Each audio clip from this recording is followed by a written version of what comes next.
Hello everyone, welcome to HPS simplified. आज हमारा lecture number 7 है जो आपके हिमाचल प्रदेश के कॉम्पिटिटिव एग्जामिनेशंस को देख के डिजाइन किया गया है, जिसमें आज का जो हमारा चैप्टर रहेगा linear equation in one variables के ऊपर आज हमारा चैप्टर रहेगा। तो जैसे कि पिछले लेक्चर्स में हमने जाना था वेरिएबल्स क्या होते हैं, कॉन्स्टेंट्स क्या होते हैं, तो आज जानेंगे हम linear equation in one variables क्या होता है। वेरिएबल्स आपको पिछली क्लास में मैंने समझाया था कि वेरिएबल्स आपके किस फॉर्म में होता है, सिंबल की फॉर्मेशन में होता है। ये बात आपने ध्यान रखनी है। कांस्टेंट आपका न्यूमेरिकल वैल्यू में होना चाहिए। अब linear equation in one variable क्या होता है, डेफिनेशन आपको याद रखने की जरूरत नहीं है, लेकिन समझ जाइए कि ऐसी equation having one variable with highest power 1। देखिए, linear equation in one variable का मतलब है, वन से लगा लीजिए आइडिया, जिसका हाईएस्ट पावर यानी कि x की पावर 1 होनी चाहिए, 2 की पावर 1 होनी चाहिए, 3 की पावर 1 होनी चाहिए। हिंदी वाले समझेंगे, जिस समीकरण में एक ही चाल हो और उसकी अधिकतम घात 1 हो, उसे रैखिक समीकरण कहते हैं। आई होप आपको समझ आ गया होगा लीनियर वेरिएबल क्या होता है। देखिए, यहाँ पे इसकी सामान्य फॉर्म में आपको बता दूं, एग्जैक्ट क्या फॉर्म हो सकती है। जैसे कि यहाँ पे a मैंने लिखा a is equal to x plus यहाँ पे p। फॉर एग्जाम्पल दोस्तों, यहाँ पे अब आप सोच रहे होंगे कि मैंने वेरिएबल आपको सिंबल की फॉर्म, मान लीजिए यहाँ पे a और b आपका न्यूमेरिकल वैल्यू है, मान लीजिए ये न्यूमेरिकल वैल्यू है, तो यहाँ पे हमें क्लियरली पता चल रहा है कि ये हमारा क्या है, linear equation in one variable है, क्योंकि x की पावर यहाँ पे 1 है। ये आपने यहाँ पे अभी तक ध्यान रखना है, ठीक है। अब देखिए, आपके सामने क्वेश्चन यहाँ पे सॉल्व किया हुआ है। अब आप यहाँ पे देख सकते हैं मेथड ऑफ सॉल्विंग, हल करने की विधि यहाँ पे आपकी क्या रहेगी। Bring variable to one side, आपने वेरिएबल को एक साइड ले लेना है और कांस्टेंट को आपने दूसरी साइड ले लेना है और इसको सिंप्लीफाई करना है। फॉर एग्जांपल, मैंने आपको एग्जांपल दिया था भी कि आपने ऐसे रखना है याद, ए एक्स प्लस बी आपका एक लीनियर इक्वेशन है वन वेरिएबल की, बिकॉज यहाँ पे हमारी दोस्तों x की पावर यहाँ पे 1 रहती है। अब देखिए, जैसे कि एग्जांपल हमारे पास दिया था 2x plus 5 is equal to 15। अब क्लियरली यहाँ पे दिखाई दे रहा है वेरिएबल आपका यहाँ पे ये है और कांस्टेंट वैल्यू आपकी यानी कि ये c है और ये भी c है। वैसा ही कहा है bring constant to the other side, आपने कांस्टेंट वैल्यू को साथ रखना है और सेम वेरिएबल को सेम। तो मैंने वैसे ही यहाँ पे क्वेश्चन को सॉल्व करने की कोशिश की, तो 2x इज इक्वल टू मेरे पास आया 15 माइनस 5, क्योंकि ये प्लस का था, दूसरी साइड जाएगा तो माइनस का हो जाता।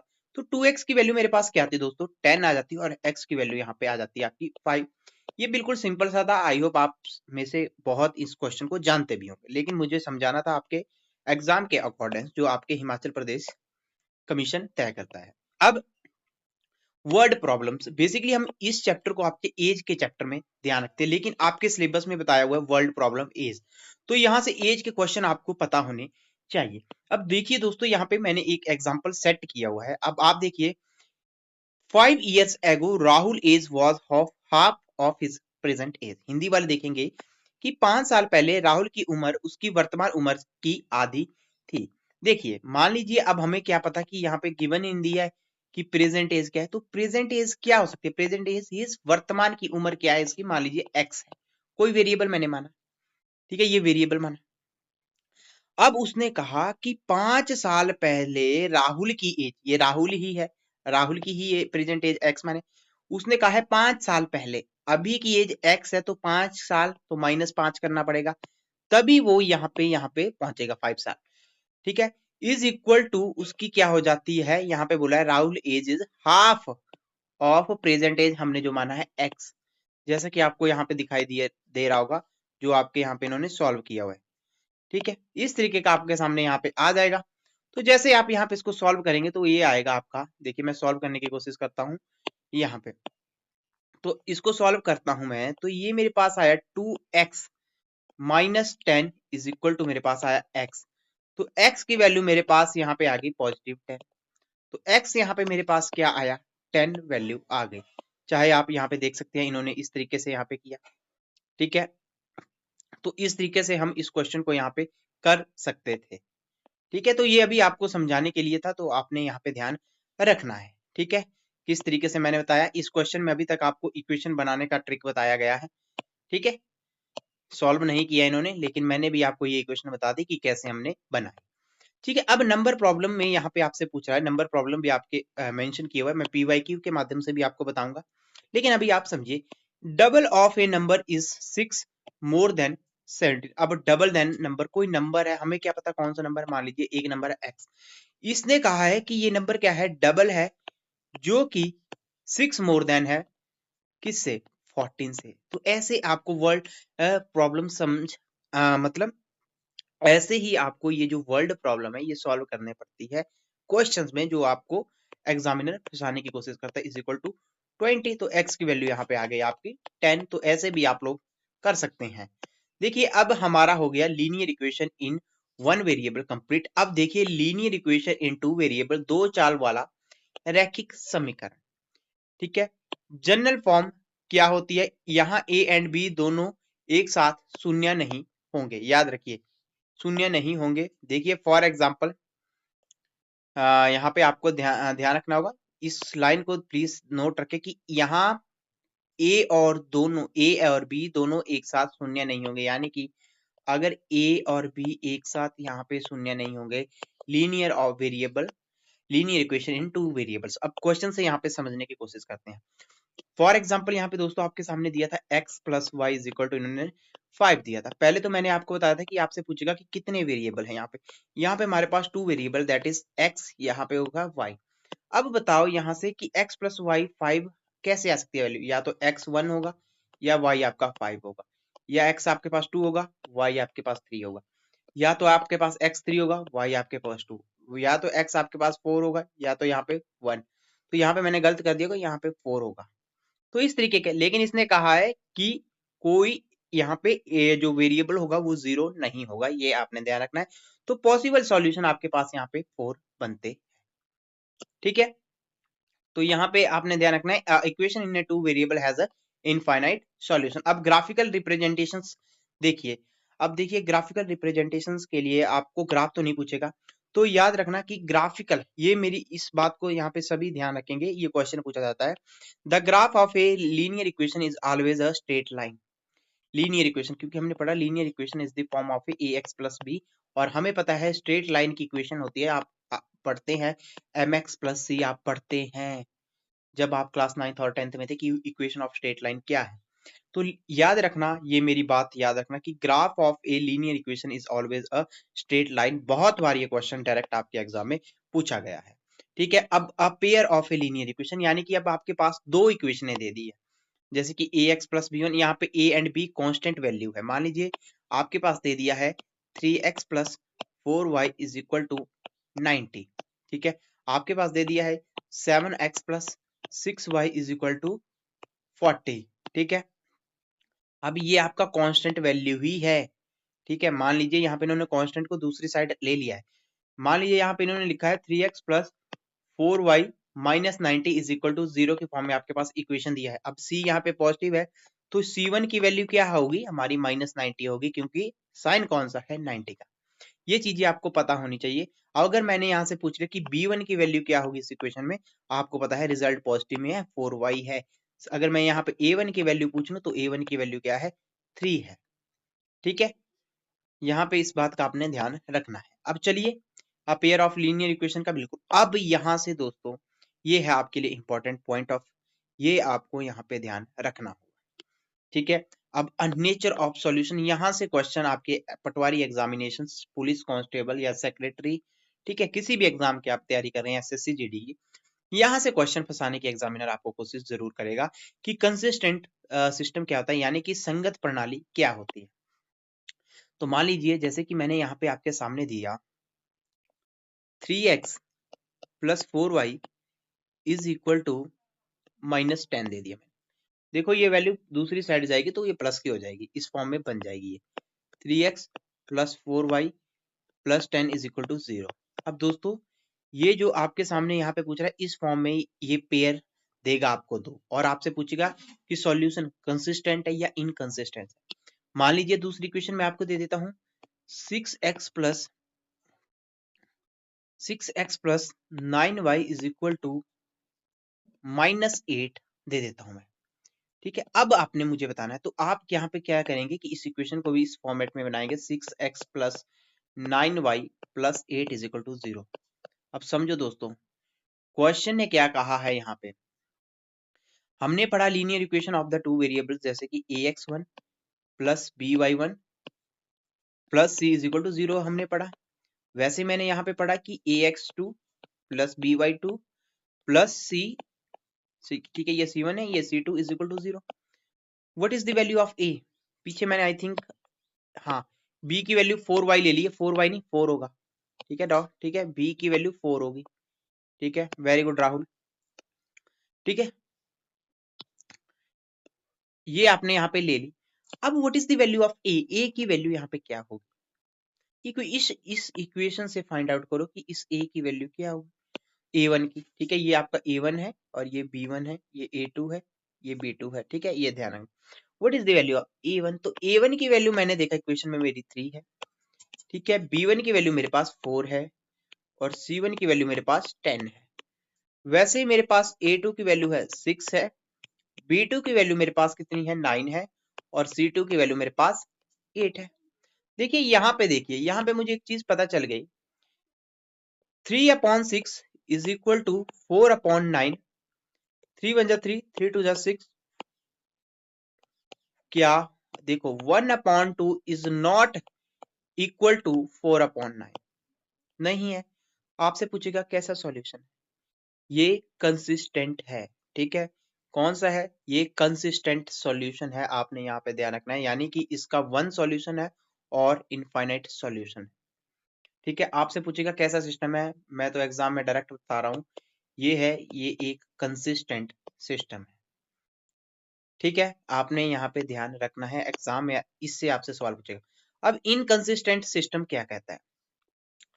इनकंसिस्टेंट असंगत प्रणाली, इसका मतलब होता है नो सॉल्यूशन। कंसिस्टेंट में मतलब वन सॉल्यूशन और इनफाइनाइट सॉल्यूशन इसका मतलब होता है, ये आपने ध्यान रखना है कि एक सॉल्यूशन है या इसके इनफाइनाइट सॉल्यूशन हो सकते हैं। इसमें बताया इसका कोई सॉल्यूशन नहीं होगा। फॉर एग्जांपल आपके सामने मैंने दे दी equation 3x plus 4y plus 10 is equal to, मैंने यहाँ पे आपके पास 0 दे दिया, मैंने दे दिया आपके पास 6x plus 8y plus 9 is equal to 0। अब यहाँ से इस यही इक्वेशन से आप पता है कि मेरे पास a1 है, b1 है, c1 को मैं फाइंड आउट कर सकता हूँ, यहीं से मैं a2 को फाइंड आउट कर सकता हूँ, यहीं से मैं b2 को, यहीं से दोस्तों मैं c2 को भी फाइंड आउट कर सकता हूँ। अब देखो a1 a2 मेरे पास 3/6 आ रहा है इस इक्वेशन में, इज इक्वल टू b1 और b2 आपके पास 4/8 आ रहा है, ये 10/9 आ रहा है। जब दोस्तों इसको मैं सॉल्व कर रहा हूँ, 3 1 जा 3, 3 2 जा 6, 4 1 जा 4, 4 2 जा 8, तो मेरे पास 1/2 इज इक्वल टू 1/2, ये तो एज इट इज पता लग रहा है सेम है, but is not equal to 10/9। जब ऐसा केस आ जाए, यानी कि a1 a2 b1 b2 is not equal to c1 c2, तब आपका कौन सा सॉल्यूशन बनेगा, इनकंसिस्टेंट सिस्टम होगा और नो सॉल्यूशन आपका रिजल्ट रहेगा। एक आपने यहाँ पे ध्यान रखना है। अब डिपेंडेंट सिस्टम से आपको यहाँ से पता होना चाहिए इनफाइनाइट सॉल्यूशन का, ठीक है, इसका मतलब होता है कि a1 is equal to a1, जो कि यहाँ पे सभी वैल्यू बराबर आ जाएगी, उसे हम डिपेंडेंट सिस्टम कहते हैं। ये आपने ध्यान रखना है, एग्जाम में इन तीनों से आपसे पूछेगा कि कौन सा सॉल्यूशन है, ठीक है, ये आपने ध्यान रखना है एग्जाम में, ठीक है। अब सब्स्टिट्यूशन मेथड है, देखिए आप कर रहे हैं कॉम्पिटिटिव एग्जाम की तैयारी, तो इसमें मैं तो रेकमेंड करूंगा कि आप सब्स्टिट्यूशन ही फॉलो करेंगे, एलिमिनेशन मैं नहीं करवाऊंगा। क्यों?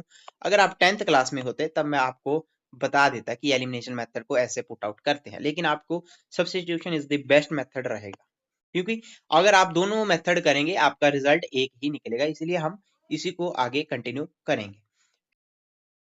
एप्लीकेशन अब पूछा है, जो एग्जाम का फेवरेट पॉइंट ऑफ क्वेश्चंस आपका होता है, जो आपसे एग्जाम में कई बार पूछा जाता है। यहां से बोला है, देखिए मैंने आपको थ्योरी समझा दी अभी कि father is 20 years older than son, after 5 year father will be twice the son's age, ठीक है। और हिंदी मीडियम वाले ने पिता पुत्र से 20 वर्ष बड़े हैं, 5 साल बाद पिता की आयु पुत्र की आयु से दो गुना होगी। अब इस क्वेश्चन को कैसे हम लोग टैकल करेंगे? अब देखिए, मान लीजिए फादर की एज आज एफ है, मुझे तो पता नहीं पूरी है, तो इसके 5 साल बाद इसकी एज कितनी होगी, f+5 होगी, यहां तक कोई डाउट नहीं होना चाहिए।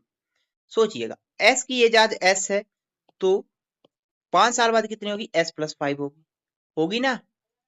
अब यहां से पहली लाइन में देखो, पहली लाइन में कहा गया है father is 20 year older than son, 20 year older than है सन से, मतलब यहां से बोला कि फादर सन से 20 साल बड़ा है, इस इक्वेशन ने हमें बोला है। s+15 है ये, ठीक है, s+15 है। ये इक्वेशन नंबर 1 बनेगी। अब इसने बोला आफ्टर 5 ईयर, यानी कि 5 साल बाद f+5 is will be twice of son of age. तो ये बन गई इक्वेशन। इस इक्वेशन को जब आप लोग सॉल्व करेंगे तो यहाँ पे आएगा आपके पास f+5 is equal to 2s plus आपके पास आएगा 10, ठीक है। तो f की वैल्यू आएगी f-2s इज इक्वल टू आपके पास यहाँ पे आ जाएगा 5 आ जाएगा जब आप इसको सॉल्व करें। This is the equation number 1, this is the equation number 2, ठीक है। अब आप यहाँ से क्या कर सकेंगे, जो इक्वेशन नंबर 1 में हमें f की वैल्यू पता है, तो मैं इक्वेशन नंबर 2 में पुट आउट करने की कोशिश करूंगा। तो मैं क्या लिख सकता हूँ, s+20 लिख सकता हूँ, माइनस यहाँ पे 2s लिख सकता हूँ, इज इक्वल टू मैं यहाँ पे 5 लिख सकता हूँ, ठीक है। तो ये है प्लस का s, ये है माइनस का s, तो ये आएगा माइनस s। दूसरी साइड जाएगा तो ये आएगा आपका -15 बन जाएगा। माइनस है माइनस कट, तो सन की एज आपकी कितनी आ गई, 15 ईयर्स आ गई। तो ये यहाँ पे प्रेजेंट की बात कर रहा है, सन की एज 15 है, तो फादर की एज क्या आएगी 15 + 20, जो कि आपके पास होगी 35। तो इस तरीके के क्वेश्चन आपके एग्जाम से में भी पूछा जाएगा। तो इसमें मैंने कौन सा मेथड किया, सब्स्टिट्यूशन मेथड। सब्स्टिट्यूशन मेथड होता है एक इक्वेशन से दूसरी इक्वेशन में पुट आउट करके आपने वेरिएबल्स को फाइंड आउट करना है। अब यहीं पे हम लोग एक और प्रश्न रेशो से आपसे पूछ रहा है। रेशो मैंने आपको डीपीक्यू की क्लास नंबर 1, अगर जिन स्टूडेंट्स ने हमारी देखी होगी यूट्यूब पे, उनको बताया था कभी भी अगर आपके पास रेशियो के क्वेश्चन आए, फर्स्ट एंड सेकंड यहाँ पे कहा गया है 3, 4, तो कोई एक वेरिएबल ले लेना। मैंने x ले लिया, आप a भी ले सकते हैं। इसने कहा है इनका सम कितना है, 35 है। तो मुझे पता चल गया 3x + 4x कितना आ गया आपके पास, 35 आ गया। तो मेरे पास 7x की वैल्यू क्या आ गई, 35। तो x की वैल्यू क्या आई, 5। तो यहां से लग गया पता कि first number is 15 and the second number is 20, जो हमने ऐसे फाइंड आउट किया। तो एग्जाम आपसे ऐसे क्वेश्चन पूछने की कोशिश करेगा, ठीक है। और डीपीक्यू हमारी डेली प्रैक्टिस क्वेश्चन है, चाहे आप एसएससी की तैयारी कर रहे हो, रेलवे की तैयारी कर रहे हो, हिमाचल पटवारी, पुलिस कांस्टेबल, ठीक है, या सेक्रेटरी की, एसएससी की, या ऑल गवर्नमेंट एग्जामिनेशन के जो मिक्स्ड क्वेश्चन है आपको यहाँ पे मिलेंगे, और डिफरेंट कंसेप्ट सीखने को भी यहाँ पे मिलेंगे। क्लास 1 हमारी कंप्लीट हो चुकी है, जो आपको एचपीएस सिंप्लीफाइड में मिल जाएगी, ठीक है। मिक्स्ड प्रॉब्लम के क्वेश्चन हम यहाँ पे कर चुके हैं। अब यहाँ पे आपका सामने ये चैप्टर होता है खत्म। अब जो पेपर में हाल ही में पूछे गए प्रश्न है, उनको हम यहाँ पे करने की कोशिश करेंगे। The solution is 3x - 7 is equal to 11। इसका क्या यहाँ पे आंसर रहेगा। तो यहाँ से हमने देखा दोस्तों कि व्हाट इज द वैल्यू, तो मुझे यहाँ से पता चल गया कि 3x - 7 इज इक्वल टू 11। तो यहाँ पे पहले बोलो वेरिएबल वैल्यू ये थी, कांस्टेंट वैल्यू ये थी। ये मैं इसलिए बता रहा हूँ कि आपसे बोलेगा कि वेरिएबल कौन सा है और कांस्टेंट कौन सा है, ठीक है। तो यहाँ से 3x है, आगे आपके पास 11, 7 पर दूसरी साइड जाएगा +7, तो 3x की वैल्यू यहाँ पे आ गई आपके पास 18, और x को आपने फाइंड आउट किया तो x आपके पास यहाँ पे 6 आ गया। आई होप ऑप्शन बी आप सभी को पता चल गया होगा कि ऑप्शन बी को हमने कैसे फाइंड आउट किया है, ठीक है। अब चलिए, अब इस क्वेश्चन को प्लीज ध्यान पूर्वक करें, और ऐसे क्वेश्चन आपको एग्जामिनेशन, जैसे कि आप पटवारी का एग्जाम देंगे, ठीक है, एसएससी का एग्जाम देंगे, वहां पे ऐसे क्वेश्चन आपको देखने को मिलेंगे। अब चलिए, यहाँ पे हल किया हुआ है इन्होंने, ठीक है। अब चलिए यहाँ से देखो, पहले तो 1 मिनट, इसको मैं इधर पुट आउट कर, या तो ये इधर जैसे आ जाता तो ठीक है। अब चलिए यहाँ पे 1 मिनट, ताकि आपको विजिबल रहे। हाँ, अब यहाँ पे ये यहाँ पे ठीक है। चलिए ना दोस्तों, अब देखिए यहाँ पे आप देखेंगे कि आपसे पूछा है 5 years ago the age of a person was 1/3 of his present age. What is his present age? ये आपके एसएससी प्रीलिम्स एग्जामिनेशन में पूछा गया प्रश्न है।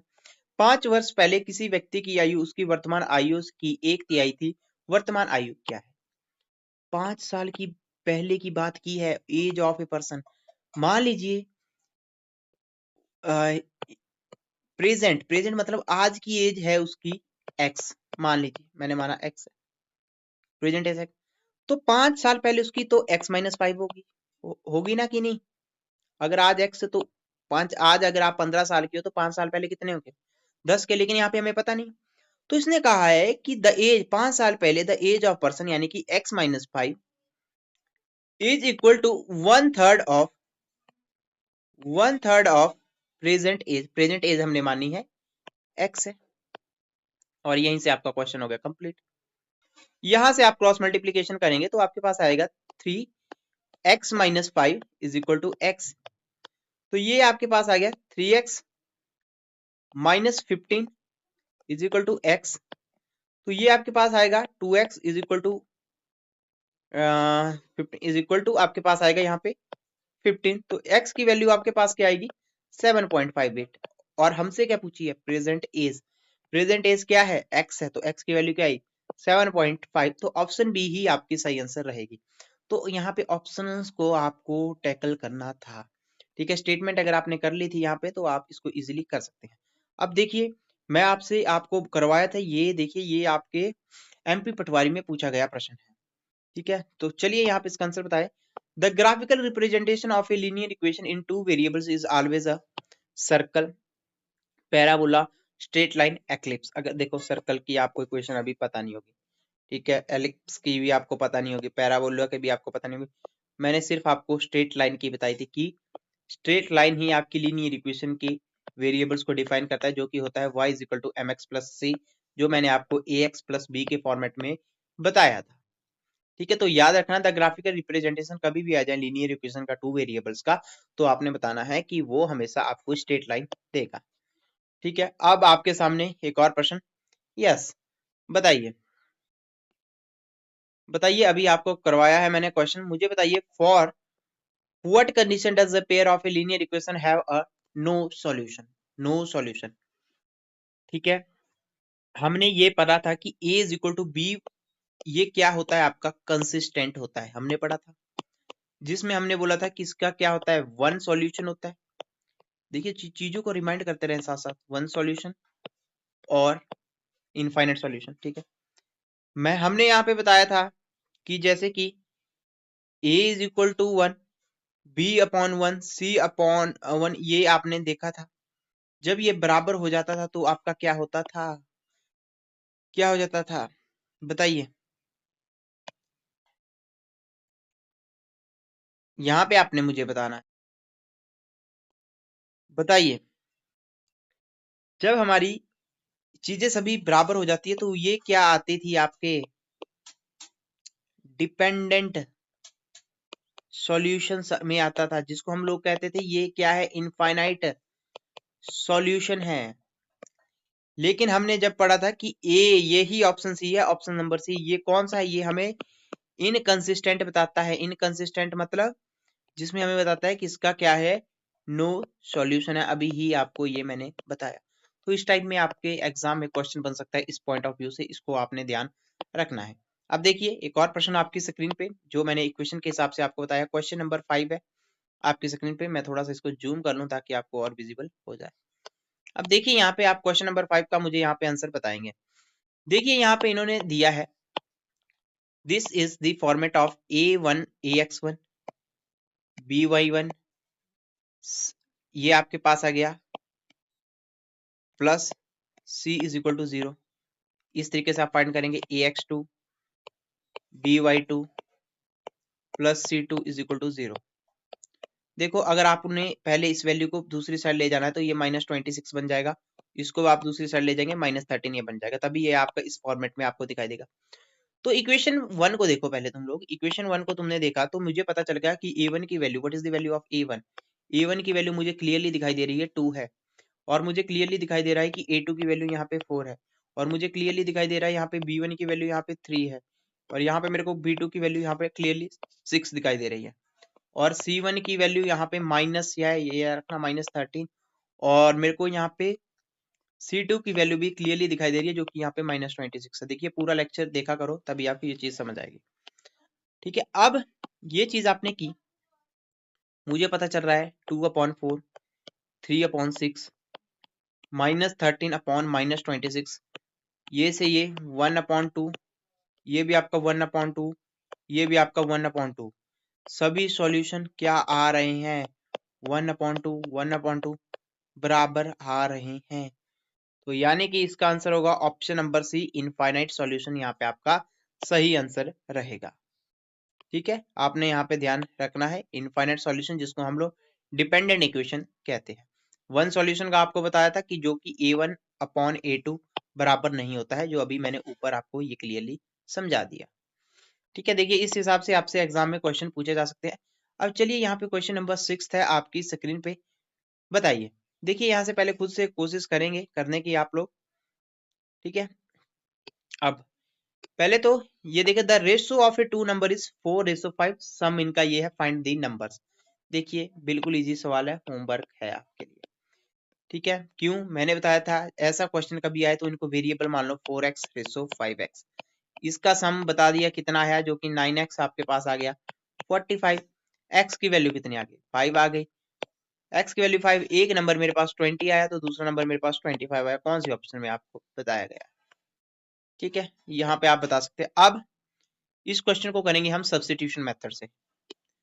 हमसे पूछा है कि अगर 2x plus y is equal to 7 है, ठीक है, और x minus y is equal to 1 है, तो आपने बताना है what is the value of x। अब देखिए क्लियरली यहाँ से दिखाई दे रहा है मुझे, क्लियर दो इक्वेशन दी हुई है। जैसे कि यहाँ पे दिया है 2x plus y is equal to, यहाँ पे मेरे पास दोस्तों 7 दिया हुआ है।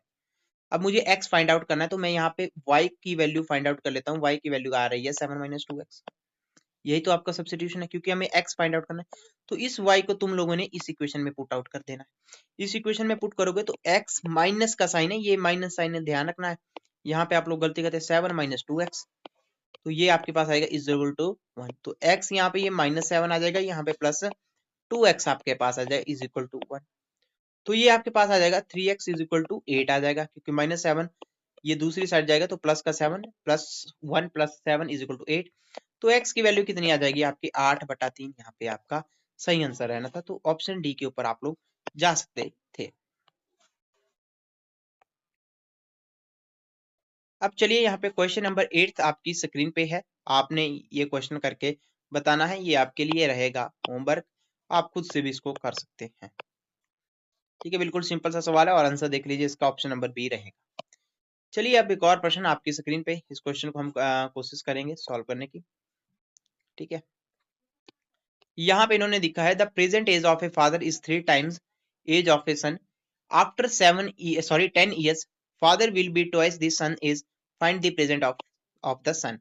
देखिए हिंदी मीडियम वाले देखिए कि पिता की वर्तमान आयु पुत्र की आयु का 3 गुना है। 10 वर्ष बाद पिता की आयु पुत्र की आयु की 2 गुना होगी।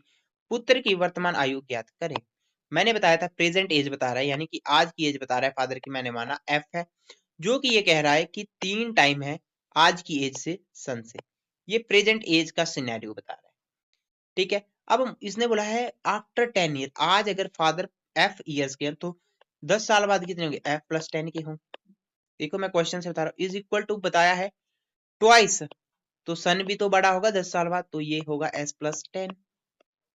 यहाँ पे आप लोग गड़बड़ कर देते हैं। ठीक है, अब इसको सॉल्व करो आप लोग, तो यहाँ पे मेरे पास आ गया आपके पास F plus 10 is equal to 2s plus आपके पास आ गया 20।